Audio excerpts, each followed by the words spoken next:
chamada O Jovem Rico. Você vai encontrar o jovem rico em Marcos 10, 17, Mateus 19, 16 ao 30 e em Lucas 18, do 18 ao 30. São 3 passagens. É a visão de 3 pessoas de uma forma diferente do mesmo contexto, da mesma história, da mesma situação. A Bíblia tem disso, principalmente os evangelhos. Eles mostram visões de situações relatadas por 3 pessoas, nesse caso aqui. Você vai ver Marcos dizendo algo, você vai ver Mateus dizendo algo, você vai ver Lucas dizendo algo, tudo a respeito de um episódio que aconteceu e que foi marcante para aquela época e que hoje é marcante para as nossas vidas, porque traz muito conhecimento e muita experiência para nós. Amém? Está ali, Marcos 10, 17. E quando Jesus... Eu vou ler, é parecido, né? Então dá para ler. Quando Jesus ia saindo, um homem correu à sua direção e se pôs de joelhos. Preste atenção nos detalhes. O homem correu e se pôs de joelhos diante dele quem? Jesus. E lhe perguntou: bom mestre, o que farei para herdar a vida eterna? E Jesus respondeu: por que você me chama bom? Ninguém é bom a não ser um, que é Deus. Você conhece os mandamentos. Não é uma pergunta, Jesus estava dizendo: você conhece os mandamentos. Não matarás, não adulterarás, não furtarás, não darás falsos testemunhos, não enganarás a ninguém, honra teu pai e a tua mãe. E ele declarou: mestre, a tudo isso tenho obedecido desde a minha adolescência. E Jesus olhou para ele e o amou. Olha, Jesus o amou. E Jesus disse para ele assim: falta uma coisa para você. E disse ele: vá, venda tudo que você possui, dê o dinheiro aos pobres e você terá um tesouro no céu. Depois venha e siga-me. Diante disso ele ficou abatido e afastou-se triste, porque tinha muitas riquezas. Jesus olhou ao redor e disse aos seus discípulos: como é difícil aos ricos entrar no reino de Deus. Os discípulos ficaram admirados com essas palavras, mas Jesus repetiu: filhos, como é difícil entrar no reino de Deus. É mais fácil passar um camelo pelo fundo de uma agulha do que um rico entrar no reino de Deus. Os discípulos ficaram perplexos e perguntavam uns aos outros: neste caso, quem pode ser salvo? Jesus olhou para eles e respondeu: para o homem é impossível, mas para Deus não. Todas as coisas são possíveis para Deus. Então Pedro começou a dizer-lhe: nós deixamos tudo para seguir-te. Respondeu Jesus: digo a verdade, ninguém que tenha deixado casa, irmãos, irmãs, mãe, pai, filhos ou campos por causa de mim e do Evangelho deixará de receber 100 vezes mais já no tempo presente, casas, irmãos, irmãs, mães, filhos, campos e com eles perseguição, e na era futura a vida eterna. Contudo, muitos primeiros serão últimos e muitos últimos serão primeiros. Amém? Obrigado, Jesus, por esta palavra. Fala conosco, em nome de Jesus. Amém. Por que eu falei no começo que essa história está em outros livros? Para quando os irmãos chegarem em casa, vasculhar os outros livros e juntar uma coisa com a outra e enriquecer o seu entendimento acerca disso. Vamos então para a passagem. Qual era o contexto? O que estava acontecendo naquela época? A história tem como personagem principal Jesus e o jovem rico. E outras pessoas ao redor que a Bíblia não faz questão de mencionar, mas o personagem principal é Jesus e o jovem rico e o diálogo que eles estavam fazendo. Jesus, nessa ocasião, ele estava a caminho de Jerusalém. muitas pessoas estavam com Jesus. Já muitos discípulos, muitas mulheres e outras pessoas, e com elas esse rapaz que encontrou junto à multidão, ele encontrou a multidão e seguiu Jesus. Provavelmente ele já conhecia o Senhor Jesus, já era famoso, o ministério de Jesus já havia iniciado, já estava em determinado tempo, então provavelmente esse rapaz já seguia Jesus de outros locais e já sabia quem era Jesus. Provavelmente esse rapaz tinha uma identificação sobre a lei, sobre o que era certo e o que era errado. Provavelmente ele era um homem convertido, temente a Deus, e que conhecia outras pessoas, além de Jesus, que eram atribuídas como rabino, como mestre, como senhor. Naquela época, os rabinos, os mestres, que eram homens muito conhecedores, eles tinham os discípulos. E as pessoas que queriam seguir um mestre se apresentavam como discípulos, e as pessoas que mais se destacavam da multidão, com mais talentos, os mestres escolhiam, como se fosse uma seleção, como se fosse um time de futebol, escolhiam os melhores para serem discípulos, e então aqueles mestres se orgulhavam de ter bons discípulos, grandes homens, e ensinava aqueles homens acerca da palavra. Aquelas pessoas honravam seus discípulos de todas as formas. Alguns até deixavam de seguir a sua vida normal para aprender com aquele homem. E dentre eles tinha Jesus, que era desprezado por muitas pessoas. E ao contrário dos outros que escolhiam os melhores discípulos, Jesus escolheu os menos favorecidos, os piores. Jesus escolheu pecadores, escolheu Pedro, escolheu cobradores de impostos, escolheu pessoas que nem acreditavam nele. Então Jesus era um mestre que fazia o contrário de que todas as outras pessoas faziam. Naquele momento ele começou a atrair a atenção de pessoas que não eram bem vistas pelo restante da sociedade. E dentre eles esse homem rico. E provavelmente exercia alguma autoridade, ou ele era um homem de muitas posses, ou ele era conhecido na sociedade. E ele estava como os outros, procurando alguém para ser o seu mestre. E dentre tantos, ele optou por escolher, após ter ouvido, eu imagino que ele escolheu Jesus para ser o seu mestre no coração dele. E ele talvez pensou, se Jesus me aceitasse como um dos seus discípulos. Não sei se ele queria ser um dos 12, mas ele queria que Jesus ensinasse. E ele chega até Jesus com uma indagação comum naquela época, e comum nos nossos dias. E ele perguntou, o que eu faço, bom mestre, o que eu faço para herdar a vida eterna? Qual é a minha decisão? O que eu devo fazer? Alguns mestres diziam, você deve dar boas esmolas. Outros mestres diziam outras coisas, e os mestres ensinavam de diversas maneiras. Mas o Senhor Jesus, o que o Senhor diz? O que eu faço? Jesus, ao contrário dos outros, Jesus enxergava muito além do que a forma natural. E para a gente entender, para a gente esmiuçar isso, nós podemos imaginar 3 perguntas. Perguntas que estão dentro desse texto, pouco escondidas, mas a gente pode imaginar. No versículo 18, Jesus pergunta assim para ele, o que realmente você quer dizer? Qual é realmente a sua intenção a me chamar de bom mestre? Por que você me chama de bom, se bom é Deus? Era como se Jesus estivesse esmiuçando o coração desse jovem e dizendo, você não vai me conquistar me chamando de bom. Você não vai me conquistar me bajulando. Qual é o seu verdadeiro interesse em relação a mim? O que você quer de mim? O que você de fato veio buscar comigo? E a segunda pergunta que nós vemos aqui,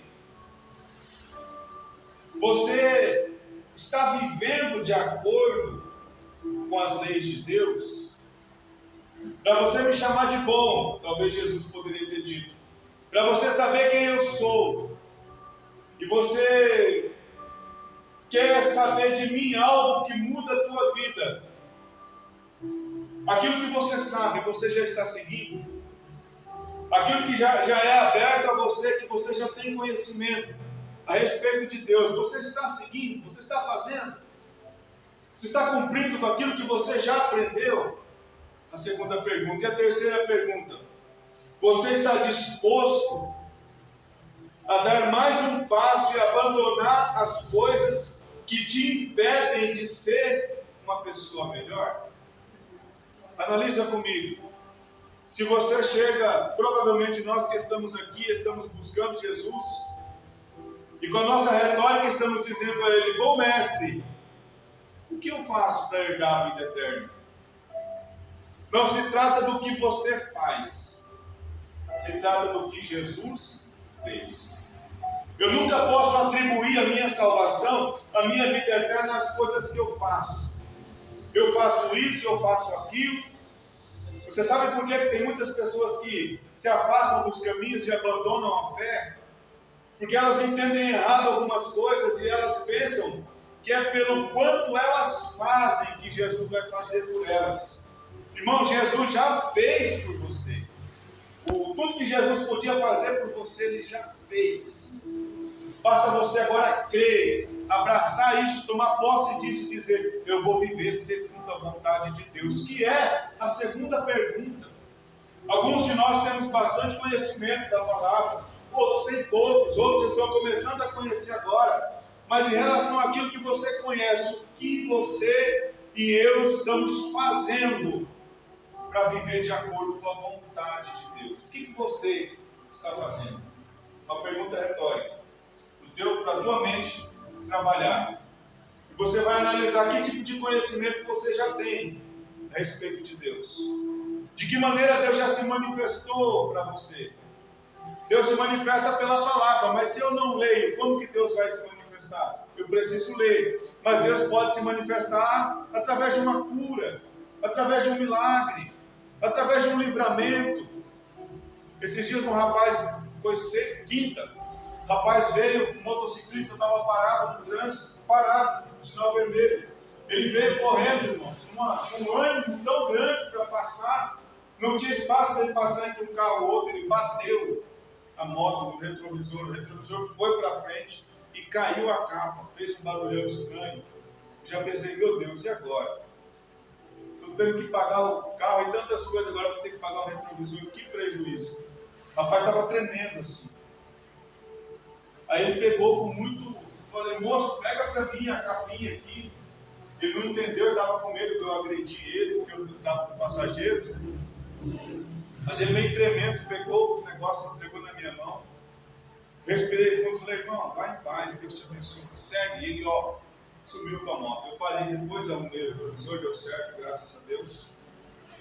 Naquele momento, talvez eu fui provado na minha fé, porque eu poderia ter brigado, ter desentendido com ele, gerado uma confusão. E lá na frente, depois no meio da grande briga, ele veria que dentro do meu carro está uma Bíblia. E ele saberia que eu sou um cristão, brigão, barulho, porque eu conheço a palavra. Então, irmãos, Deus ele se manifesta nas nossas vidas de diversas maneiras. Talvez você conheça pouco de Bíblia, mas Deus tem se manifestado no teu casamento, nos teus filhos. Talvez você tenha um problema com uma criança, um bebê, como eu já tive com o meu filho mais velho. E Deus age de uma forma que, nesse caso, o Diogo engoliu o fôlego, fala, né? E não respirava mais, ele começou a ficar roxo. Eu vi o rosto dele, partia da boca, ia ficando roxo, o rosto, tudinho roxo, aquele roxidão tomando conta do rosto, do corpo do menino. E a Esther entregou na minha mão, gritando, chorando: o que você faz? Eu não tenho experiência com isso. A única coisa que eu fiz, irmão, é jogar o Diogo quase até lá em cima do teto, joguei ele para cima, mais alto que eu pude. A hora que ele desceu, eu virei ele de costas e dei um tapa, bastante força nas costas. Ele respirou. E naquele momento eu entendo que aquilo foi um livramento de Deus para as nossas vidas, porque meu filho poderia ter perecido naquele momento. E está aí, grande, para a glória de Deus.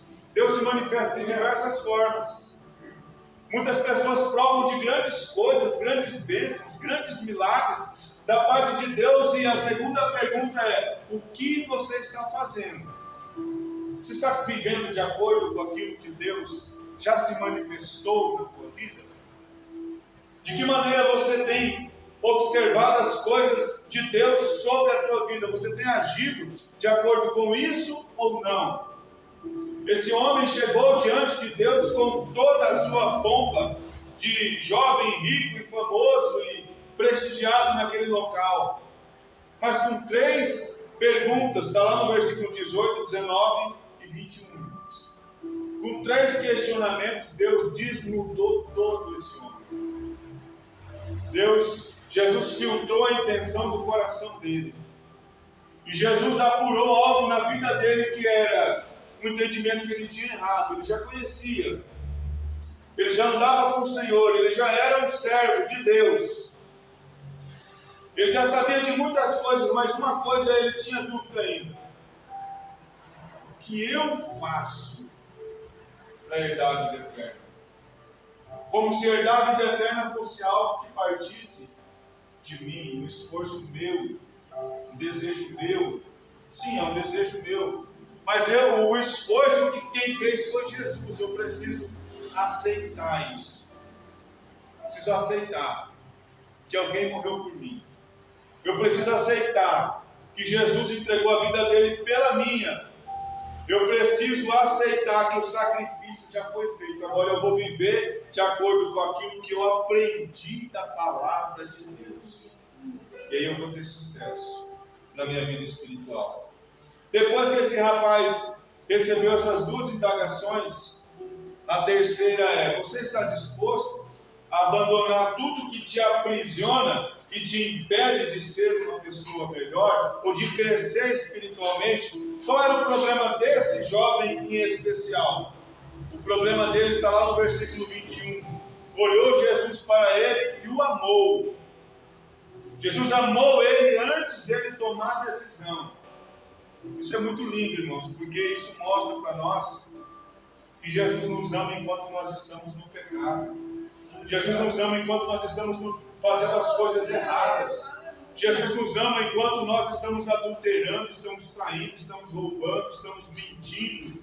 Jesus nos ama ainda quando nós estamos ali. Mas Ele tem um chamado para nós sairmos dessa posição e nos voltarmos para Ele. Jesus o amou, e depois que Jesus o amou, Jesus jogou para ele a isca do resgate. Te falta uma coisa, meu jovem. Vai, vende tudo que você possui. Dê seu dinheiro aos pobres. Aí você terá um tesouro no céu. E depois você vem e me segue. Jesus estava dizendo para ele: primeiro, você precisa se desfazer daquilo que te impede de me seguir. O que impedia esse rapaz de seguir Jesus? O dinheiro. O amor ao dinheiro, a Bíblia diz que é a raiz de todos os males. Não é errado eu ter dinheiro, não é errado eu ser rico. O homem pode ter dinheiro, mas tem homens que é o dinheiro que os tem. Quem te domina? É o dinheiro ou é você que domina o dinheiro? É isso que Jesus estava dizendo para ele. Olha, tem alguém que te domina ainda, tem um Senhor no teu coração que não sou eu. E para que eu entre na tua vida, você precisa abandonar o seu outro Senhor. Para você ser meu discípulo, você precisa deixar de ser discípulo do dinheiro e precisa entregar a tua vida. Talvez se esse homem dissesse: Senhor, vou entregar agora os meus bens, eu não sei, mas provavelmente Jesus diria: não, eu preciso apenas disso. Eu preciso que você não se apegue no seu poder financeiro, não se apegue no seu status, mas se apegue em mim, nos meus ensinamentos. Era isso que Jesus queria dizer para esse homem.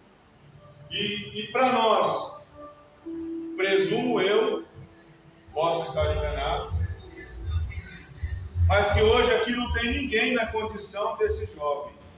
E relação ao dinheiro. Não tem ninguém aqui que o Senhor da tua vida é o dinheiro. Sabe, a pessoa que o Senhor da vida dela é o dinheiro, ela deixa de fazer tudo por causa do dinheiro. Ela deixa filhos, não porque a pessoa precisa trabalhar para sustentar os filhos, mas ela muitas vezes deixa os filhos por amor ao dinheiro. Muitos de nós temos outros senhores em nossas vidas que não são o dinheiro. E para servir a Jesus no terceiro ponto, na terceira pergunta, o Senhor pergunta para nós: você está disposto a abandonar o Senhor do teu coração para que eu entre no teu coração como Senhor da tua vida? Você está disposto?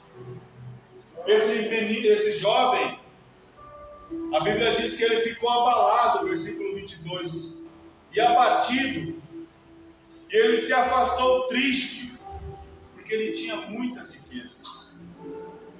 Ele queria seguir Jesus, mas ele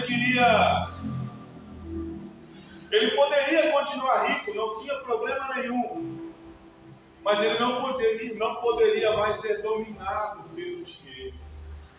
Porque quando vamos imaginar nesse ponto aqui, que esse rapaz fosse aceito no convívio de Jesus como discípulo, o fim dele provavelmente seria semelhante ao fim de Judas. Judas é um exemplo desse jovem, porque Judas, apesar de estar com Jesus há muito tempo, se essa pergunta fosse feita para Judas, Judas viveu com Jesus 3 anos e meio, mas o amor ao dinheiro fez com que Judas vendesse Jesus por 30 moedas de prata. Mas não era só isso. Antes de Judas vender Jesus, Judas metia a mão no alforje. Quando alguém dava uma oferta gorda no ministério de Jesus, Judas enfiava sua mão e arrancava as moedas e guardava no bolso. E depois ele dizia: preciso ir ofertar na vida das viúvas, provavelmente.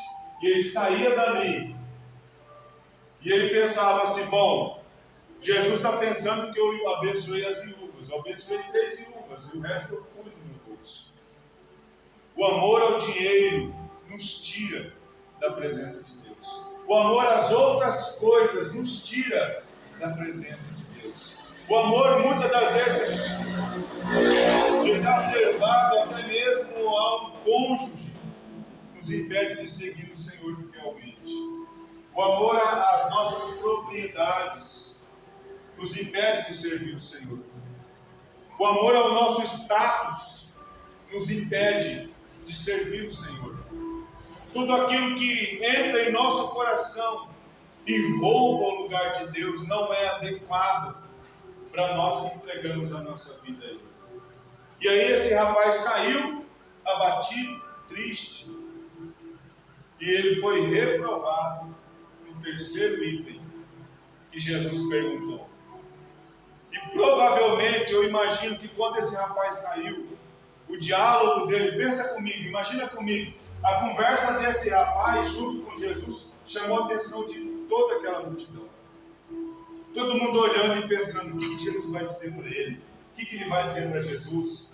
Talvez alguém que estava já seguindo Jesus no ministério já pensou: esse rapaz vai caminhar conosco? E alguém perguntou: será que ele vai ser um dos nossos? Será que não vai? Um dizia: talvez vai, outro dizia: talvez não vai. Ele chamou a atenção de todo mundo e de repente esse rapaz sai de cabeça baixa e abandona Jesus, o discipulado, o ministério, o chamado, tudo que ele tinha. Ele sai de cabeça baixa, mas com os bolsos cheios de dinheiro. Ele sai da presença de Deus.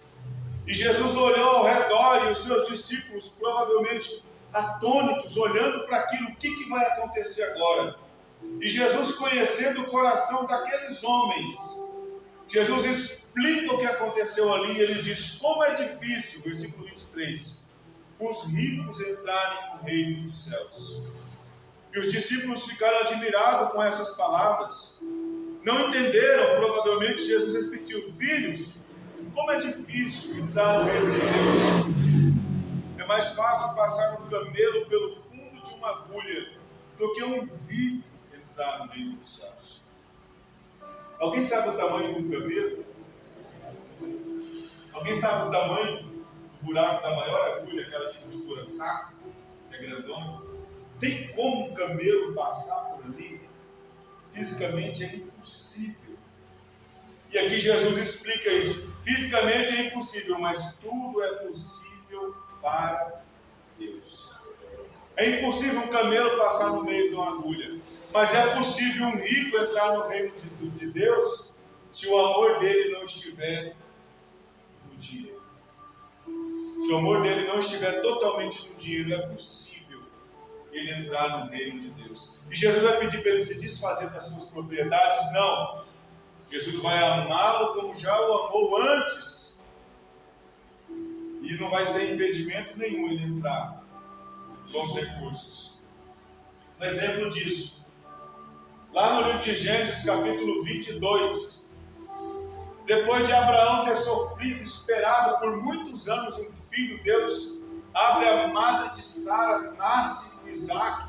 Isaac cresce. Quando Isaac é desmamado, a mãe entrega o filho para o pai começa a cuidar dele, ensinar ele os princípios de homem, ensina ele a ser homem. Quando ele já era um hominho, aprendendo a ser homem com Abraão, Deus brada do céu e fala: me dá teu filho, teu único filho, no monte que eu vou te mostrar. Abraão não teve nem coragem de falar para Sara, pegou o menino e saiu, andou 3 dias e Deus mostrou o monte, ele subiu lá para sacrificar o filho, amarrou o menino sobre as lenhas que o próprio menino carregou. E quando ele pegou a faca para furar, para degolar o menino, o Senhor falou: não faça tal coisa, porque agora eu sei que você teme a Deus. O teu amor não está maior sobre o teu filho, o teu amor está maior sobre mim. O teu amor não está maior sobre o teu marido, o teu amor está maior sobre mim. O teu amor não está maior sobre a sociedade que você vive, não está maior sobre a tua igreja, o teu amor está sobre mim.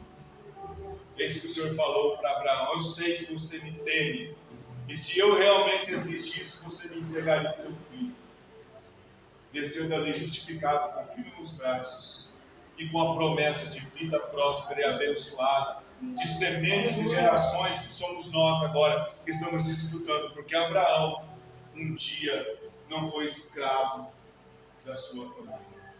O que o Senhor está nos dizendo nesta noite? Vir para seguir a Jesus é difícil para todas as pessoas. Nós precisamos de um milagre para servir a Jesus com fidelidade. Mas se eu te falar, o milagre já aconteceu. Jesus já veio sobre a terra. João disse que ele se fez carne.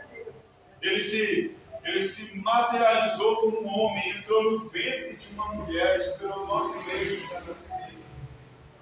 E ele nasceu, ele cresceu, ele viveu e ele morreu por mim e por você. Ele entregou a vida dele pela nossa. O maior milagre já aconteceu. Jesus já nasceu, já morreu, já entregou a vida dele pela nossa. Eu só preciso crer e abandonar o amor às outras coisas e me entregar completamente ao Senhor, para que Ele seja o Senhor e governador da minha vida de hoje para todo sempre. Versículo 24, nós já lemos 25.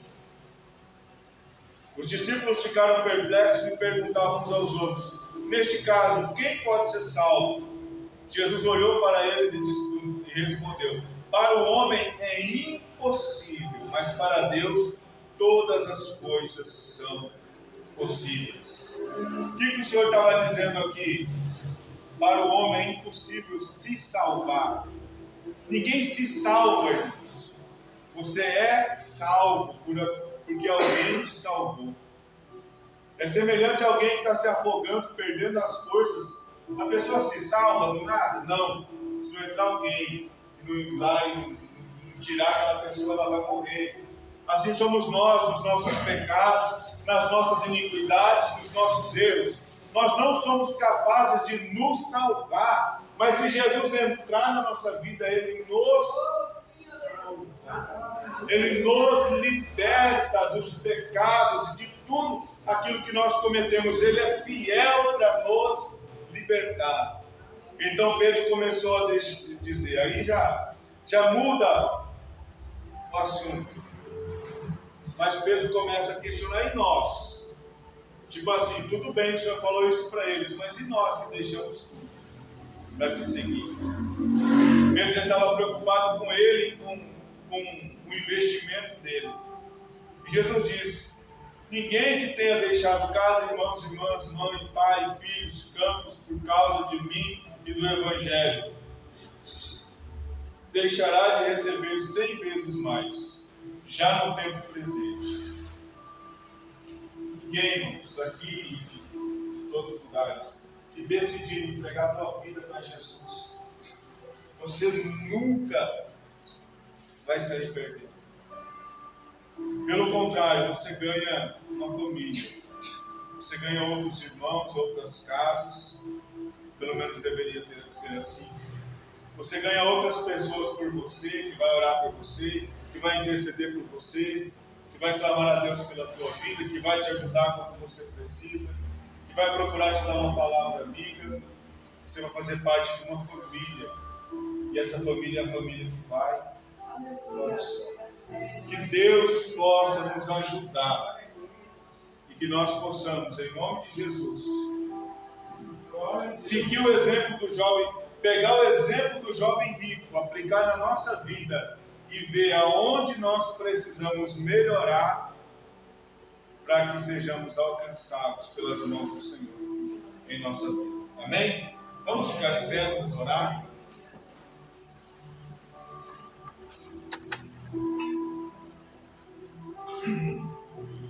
Feche os teus olhos, coloca a mão no teu coração. Você vai orar mediante o que foi falado. Você vai se analisar, vai olhar para você. Vai mudar conceitos na vida, vai mudar decisões.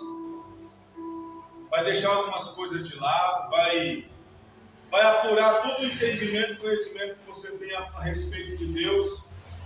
E vai analisar se você está fazendo ou não. E hoje o Senhor vai liberar sobre a tua vida um fortalecimento para que você consiga vencer aquilo que está tomando o lugar de Deus na tua vida. Pai, louvamos ao Senhor e ao teu santo nome. Aqui está a tua igreja, Pai, que foi comprada, lavada, remida pelo teu sangue. A tua igreja que está, Pai, aguardando para ser apresentada sem mácula, sem culpa e sem defeito. Sabemos que a tua palavra é capaz e é poderosa para curar, para libertar, para abençoar. A tua palavra exorta, a tua palavra edifica, a tua palavra consola. Que a tua igreja nesta noite receba exortação, receba edificação e receba consolo e, sobretudo, que haja dentro de nós uma análise das nossas vidas, para ver em nós se há caminho mau, como diz o salmista, e sermos conduzidos pelo caminho eterno do Senhor. Pai, muito obrigado. Obrigado por morrer por nós na cruz. Obrigado por se entregar por nós. Obrigado pelo teu amor, que nos favorece, que nos abençoa, que nos constrange e que nos alcança. Seja louvado o teu nome, exaltado e glorificado para todos. Em nome de Jesus. Amém. Palmas para o Senhor.